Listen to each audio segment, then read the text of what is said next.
अस्सलाम वालेकुम व्यूअर्स। आज हम आपको बनाना बता रहे हैं हैदराबाद बेकरी का मशहूर खोए वाला कॉफ़ी केक।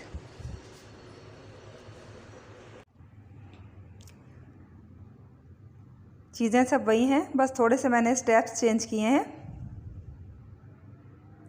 बहुत ही मज़ेदार केक बनता है, आप भी ट्राई कीजिएगा। तो आइए शुरू करते हैं।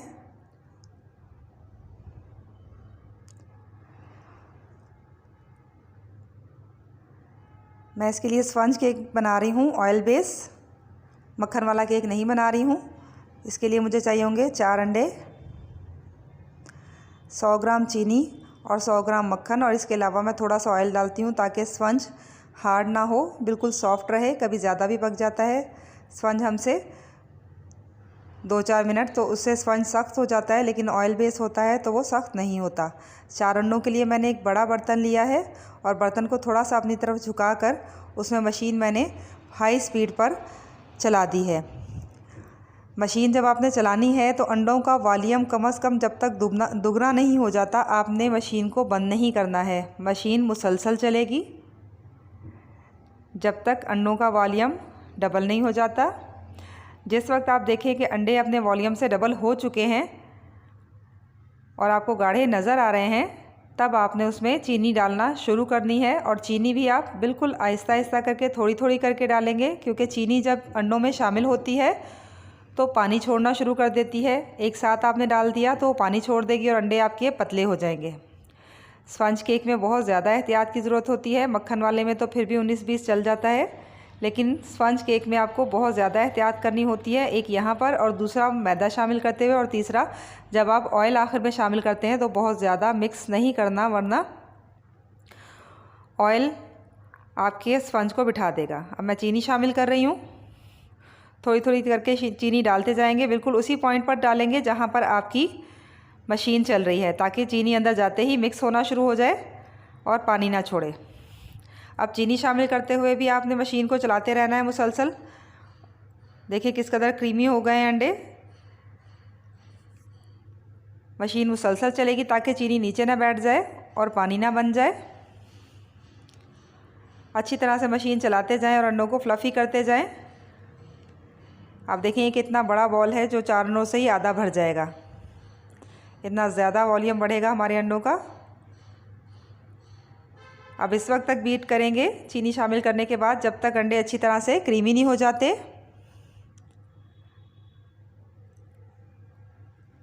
चारों तरफ से मिक्स कर लें। अगर कोनों में कहीं आपको चीनी ठहरी हुई नज़र आ रही है तो उसे भी साथ में शामिल करते जाएं। मशीन को घुमाकर चलाएं ताकि सारा मिक्सचर एक जैसा यकजान हो जाए।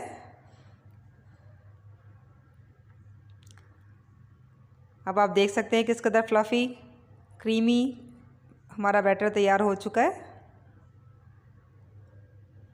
इतना ही क्रीमी आपने भी करना है। स्पंज केक में जितना ज़्यादा आप उसे उठाएंगे स्पंज को, उतना ही ज़्यादा सॉफ्ट आपका केक बनेगा। 2-3 ही पॉइंट हैं जिनका ध्यान करना है आपको। अंडों को अच्छी तरह से फ्लफ़ी करना है, मैदे को बहुत ज़्यादा ओवर मिक्स नहीं करना, कम भी मिक्स करेंगे तब भी केक बाहर आने के बाद बैठ जाएगा। साइडों से ही मैंने ले लिया है, अगर चीनी कहीं रह गई है तो। चारों तरफ मैंने घुमा दिया है। और मैं क्योंकि ऑयल बेस्ड बनाती हूँ तो आपने ऑयल डालने के बाद बहुत ज़्यादा मिक्स नहीं करना, वरना अंडों का जो वॉल्यूम है वो वापस नीचे गिर जाएगा और केक बैठ जाएगा। अब ये मैंने मैदा ले लिया है 100 ग्राम, चीनी मैं शामिल पहले ही कर चुकी हूँ 100 ग्राम। अब मैंने मैदा ले लिया है और मैं मैदे के 3 हिस्से करके इसे सारे अंडों के ऊपर फैलाकर डालूँगी और आहिस्तगी से हाथों से इसे फोल्ड करूँगी। बिल्कुल उंगलियों को अपनी खोल देना है आपने पूरा हाथ, और आहिस्ता से चला देना है। देखिए 2 से 3 दफ़ा से ज़्यादा मैं करती नहीं हूँ। 3 हिस्सों में मैंने मैदा डालना है। एकदम से अगर आप मैदा डाल देंगे तो वो गिठलियाँ बन जाएंगी और केक जो है आपका ख़राब हो जाएगा। मैदे को फैला के डालना है, 2 से 3 दफ़ा डालना है, ताकि बहुत अच्छा सा आपका स्पंज राइज़ हो जाए। और आखिर तक आपने उंगलियों को रखना है पैंदे पर लगा के, क्योंकि अक्सर वहाँ पर जाके आपका मैदा बैठ जाता है और आपने ये नहीं होने देना है। अपनी उंगलियों से उसे चेक करना है कि ज़मीन पर जाकर मैदा एक जगह पर इकट्ठा होकर ढेर तो नहीं हो रहा कहीं जाके, और जमा होकर वो बाद में एक ही जगह पर बगैर फूले बाहर आ जाएगा, जो बुरा लगेगा, और केक का मैदा भी हमारा पूरा नहीं हो पाएगा। हल्के हाथ से देखें, कभी 2 उंगलियों से मैं घुमा रही हूँ और कभी मैं बिल्कुल आहिस्ता से इसे फोल्ड कर रही हूँ। सारा मैदा शामिल हो चुका है केक में। अब मैं पैन को इस वक्त ग्रीस करूँगी, क्योंकि मैं ऑयल लगाती हूँ। तो ऑयल अगर आप लगा के छोड़ देंगे तो जब तक आप अंडों को राइस करेंगे, चीनी और मैदा मिक्स करेंगे, तेल एक जगह पे जमा हो जाएगा। अब मैंने थोड़ा सा तेल अपने हाथ में ले लेना है। आप देखें मैं किस कदर तेल डालती हूँ। मैंने मुट्ठी को अपनी इस तरह से खोल लिया और उसके अंदर 4 या 5 टेबल स्पून ऑयल शामिल कर दिया और आहिस्ता से उसे फोल्ड कर दिया है पूरे केक के सांचे के अंदर। बस आहिस्ता से आपने 2 उंगलियों से कर लें, 1 उंगली से कर लें आप, लेकिन इसको बहुत ज़्यादा मिक्स नहीं करना है। और तेल डालते ही आपने फ़ौरन उसे सांचे पे डाल देना है। अब सांचे में मैंने तेल मिक्स कर लिया हुआ है, उसके ऊपर मैं थोड़ा सा मैदा डालूँगी ताकि केक जो है पैंदे पर चिपके नहीं। 1 टेबलस्पून मैदा डालकर आप उसे सारे अपने पैन में फैला देंगे।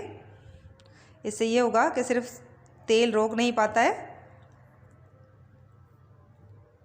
तो मैदा जो है वो केक को चिपकने से रोक देगा। अब इस तरह से आपने सारे में फैला देना है मैदे को।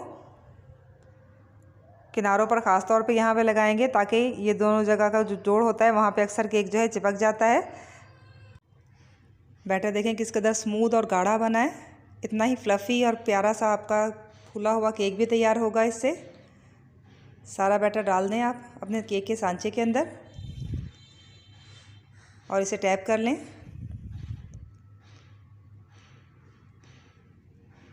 आधा घंटा पहले से ओवन प्री हीट है, इसमें 45 मिनट के लिए मैंने रख दिया है केक को। अब हम अपनी आइसिंग तैयार करेंगे। सबसे पहले 200 ग्राम चीनी में 1 कॉफ़ी डालकर मैं इसे पीस लूँगी और आइसिंग शुगर तैयार कर लूँगी। आप चाहें तो थोड़ा सा कॉर्नफ्लावर भी डाल सकते हैं। केक मेरा तैयार हो चुका है 45 मिनट बाद, तो इसे मैंने निकाल लिया है। चीनी पीस ली है और अब ये मेरे पास 300 ग्राम मक्खन है घर का सफ़ेद, उसे मैं बीट कर रही हूँ। पहले सिर्फ मक्खन को अच्छी तरह से फ्लफ़ी करने की कोशिश करेंगे हम। अगर कभी मक्खन इस तरह से इकट्ठा हो कि आपके पास आ रहा हो तो आप एक टेबल स्पून उसमें दूध भी डाल सकते हैं, लेकिन मैं दूध नहीं डालूँगी, बल्कि जब मैं चीनी शामिल करूँगी तो सारी एक साथ ही डाल दूँगी। वो जाएगी तो थोड़ा सा पानी बनाएगी और उस पानी की मदद से केक की जो मक्खन की जो आइसिंग है वो सही हो जाएगी, फ्लफ़ी हो जाएगा। मैंने सारी एक साथ ही डाल दी है तो इसलिए उड़ी भी है। अब इस चीनी के अंदर क्योंकि कॉफ़ी शामिल थी तो इसने मक्खन के कलर को चेंज कर दिया है। आप देख रहे हैं बहुत लाइट सा मक्खन का कलर आ गया है। अब मैं इसे अच्छी तरह यहाँ पे फ्लफ़ी कर लूँगी ताकि चीनी अच्छे तरीके से मिक्स हो जाए। चीनी को जब हम कॉफ़ी डालकर पीसेंगे तो वो आइसिंग शुगर की शक्ल में हमारे पास आ जाएगी। आप छान भी लें इससे तो अच्छी बात है। मैंने ज़रा जल्दी जल्दी में किया है तो छाना नहीं है चीनी को, लेकिन छान लेना बेहतर होता है। अच्छी तरह से आपने मक्खन को और आइसिंग शुगर को बीट करके स्मूथ कर लेना है। ये मेरे पास घर की बनी हुई वाइट चॉकलेट है। केक थोड़ा बड़ा है तो मैं इसे भी शामिल कर रही हूँ। आप चाहें तो बस मक्खन अगर आपके पास ज़्यादा है तो मक्खन से भी काम चला लें। मुझे कुछ कम लगा तो मैंने थोड़ा सा ये भी शामिल कर दिया। आपको 400 से 500 ग्राम मक्खन की ज़रूरत होगी बड़े केक के लिए। काफ़ी बड़ा केक बनता है ये। अब मक्खन शामिल करने के बाद मैंने चीनी शामिल की है और चीनी के बाद मैंने इसमें वाइट चॉकलेट डाल दी है घर की बनी हुई। अब ये देखिए किस कदर स्मूथ सा हमारा बैटर तैयार हो गया है। केक थोड़ा ठंडा हुआ है, मैं इसे निकाल रही हूँ और कूलिंग रैक पे छोड़ूंगी थोड़ी देर के लिए।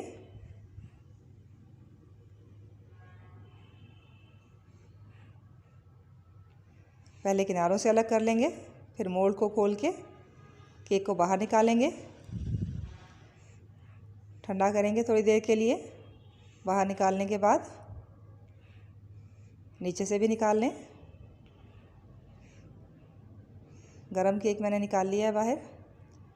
बहुत ही सॉफ्ट केक बना है और देखें किस कदर उठा है ये सिर्फ 4 अंडों से।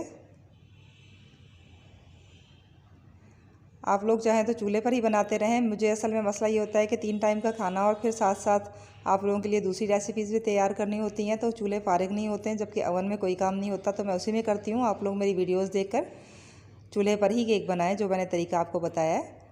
केक को थोड़ी देर मैंने ठंडा किया है और उसे मैं, मेरे पास रसमलाई का दूध बचा हुआ था वो शामिल कर रही हूँ। आप चाहें तो सादे दूध में चीनी डाल दें, या चीनी का शीरा बना के पानी में डाल दें, या लेमन में शीरा बना लें। आप जो चीज़ आपके पास मौजूद हो उससे इसे मॉइस्ट करेंगे, लेकिन मॉइस्ट करना इसलिए ज़रूरी है कि ये स्पंज केक है, ये बटर केक नहीं है। खोया मेरे पास पड़ा हुआ है, वो भी मैं आपको दिखा रही हूँ। अब ये खोए वाला केक है तो इसमें खोया भी जाएगा। पहले मक्खन डालकर हम केक के ऊपर आइसिंग करेंगे। केक असल में थोड़ा गर्म है और आइसिंग भी बहुत ज़्यादा ठंडी नहीं हो पाई है। दोपहर का टाइम है तो गर्मी की वजह से थोड़ी आइसिंग भी पिघल रही है मेरी, लेकिन मुझे आप लोगों को करके दिखाना होता है। आप लोग आराम से अपना सुबह सुबह के टाइम में करें, आगे सर्दियाँ आ रही हैं, फिर कोई मसला नहीं होगा आइसिंग में। सारे केक पर मैंने मक्खन को फैला लिया है। ये क्रीम वाला मक्खन है जो हमने तैयार किया था। सारे केक पर फैला लेंगे अच्छे तरीके से।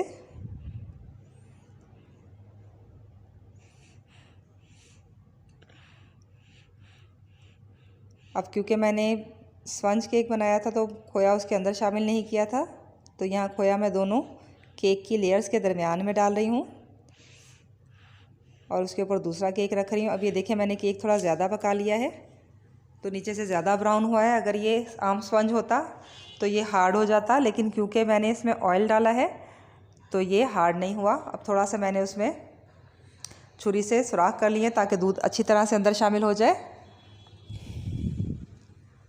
अंदर तक चला जाए और केक सॉफ्ट हो जाए बिल्कुल जब हम इसे ठंडा करेंगे तो। अब इसके ऊपर भी हम दूध शामिल कर देंगे।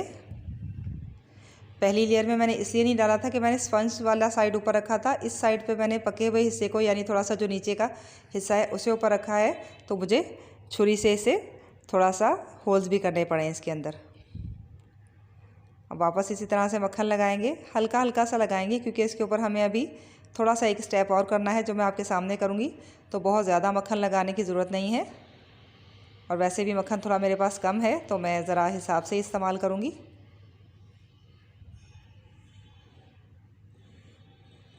सारे केक के ऊपर हम मक्खन को पतली सी एक तह में फैला देंगे।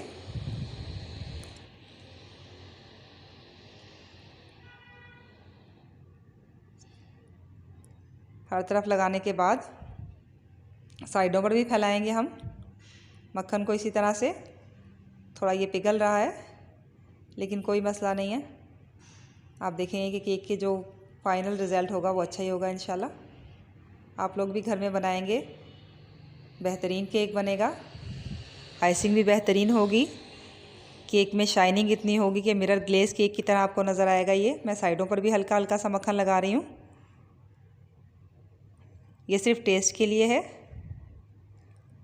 क्योंकि कॉफ़ी केक है हमारा, तो हमें कॉफ़ी का फ्लेवर देना है पूरे केक में। केक की साइडों पर भी मैं मक्खन लगाती जा रही हूँ। एक पतली पतली सी बस आपने लेयर बनाते जाना है। पूरे केक को मैंने एक पतली सी लेयर दे दी है मक्खन की। अब मैं इस बाकी बचे हुए मक्खन के अंदर 1 टेबलस्पून कोको पाउडर शामिल कर रही हूँ। ये इसलिए मैंने किया है क्योंकि अगर मैं सिर्फ कॉफ़ी वाला ही मिक्सचर गर्म करके ऊपर डाल दूँगी तो खोए और कॉफ़ी के कलर में कुछ ख़ास फ़र्क नहीं है, तो वो दोनों अलग से नज़र नहीं आएंगे। अब मैं इसमें कोको पाउडर डाल के इसे हल्का सा पकाऊंगी, सिर्फ इतनी देर कि शाइन आपको नज़र आने लगे। आप खुद देखेंगे जब केक शाइनी हो जाएगा ये मक्खन हमारा, तो आपको अलग से ही नज़र आएगा। थोड़ी सी देर बस आपने पकाना है इसे, इतनी देर तक कि आपको मक्खन शाइनी नज़र आने लगे। जब मक्खन शाइनी हो जाएगा तो हम इसे चूल्हे से हटा लेंगे। बिल्कुल हल्की आंच पे ये पक रहा है ताकि मक्खन और कोको पाउडर जलने ना पाए, बल्कि चूल्हे पे रखे हुए बर्तन को मैंने हाथ से ही पकड़ा हुआ है, इतनी कम आंच है। पकाने का मकसद सिर्फ मक्खन की शाइन को बढ़ाना है।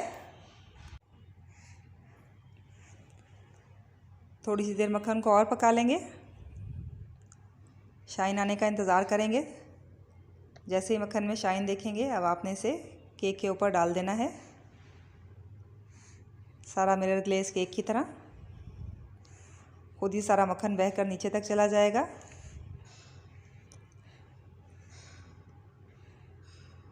और थोड़ा सा पका लेने की वजह से मक्खन में बहुत ज़्यादा शाइन आ जाएगी। बड़ा प्यारा सा एक लुक आ जाएगा मक्खन का। अब ये कलर हमने चेंज सिर्फ इसलिए किया है ताकि इसके ऊपर जब हम खोए से इसे सजाएंगे तो खोया नज़र आए। कॉफ़ी केक के ऊपर यानी कॉफ़ी की जो आइसिंग थी हमारी मक्खन वाली, उस पर खोए का कलर नज़र ही नहीं आना था। शाइन देख रहे हैं आप केक की।